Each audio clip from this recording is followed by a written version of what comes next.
Hello, this is Siddharth Damber from Chicago Arthritis and Regenerative Medicine. In preparation for your upcoming regenerative medicine treatment, I'd like to go over some expectations after your treatment has been completed. First and foremost, understand that part of the regenerative medicine treatment process is that you will have inflammation for a few days immediately after treatment. That inflammation is normal. What you can expect is in the area that's been treated, you can expect swelling, inflammation, discomfort, even some warmth. You should not have fevers. I do not expect that. If that happens, please let us know immediately. You will have more discomfort for the first few days after treatment. We will give you something for pain, a prescription for pain medication.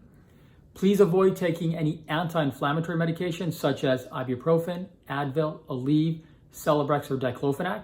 Those can all limit the effectiveness of the treatments that we're utilizing, and we'd like for you to get the best treatment outcome possible. From a pain relief standpoint, other things that you can try immediately after your treatment include the following. Heat is okay. Please avoid any ice. Ice reduces blood flow. We don't want to reduce blood flow around the time of your treatment. That's counterproductive to what we're trying to do.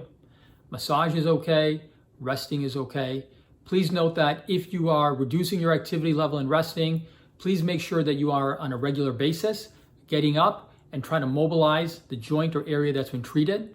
Again, blood flow is a good thing and we're trying to maximize that in your case as well. So when can you remove the bandages or gauze that have been placed over your treatment site? I'd recommend taking it off the day after your treatment in the morning time. That should be fine. From a self-care standpoint, it's okay to shower the morning after your treatment.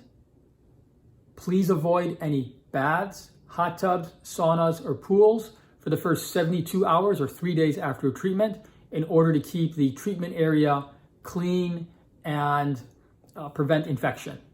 If we've recommended you use crutches, a cane, a walker, or some other type of brace immediately after treatment, please make sure you do so in a manner that we're recommending. In addition, please make sure you have any of those assistive devices prior to your treatment so that you're not scrambling to get that after your treatment. From a pain medication standpoint, if we give you a prescription pain medication, I would recommend having that filled prior to going home. Meaning after your treatment, make sure you go to the pharmacy to have that filled so that you have that just in case you need it later on during the evening if you have too much discomfort. That increased inflammation you can expect for the first 2 to 3 days, and then milder degree of stiffness for the first week up to 2 weeks. Those are all within normal expectations. After your treatment, we will give you an order for physical or occupational therapy. I would pursue that after a few days after your treatment has been completed. We'll also give you specific rehab recommendations that your therapist can follow as well.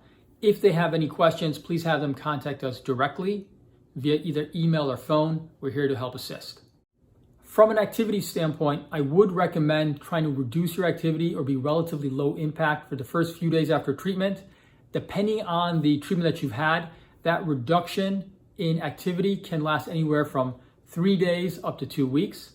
From a return to activity, if your work is relatively low impact, you're okay to return to work the day after your treatment.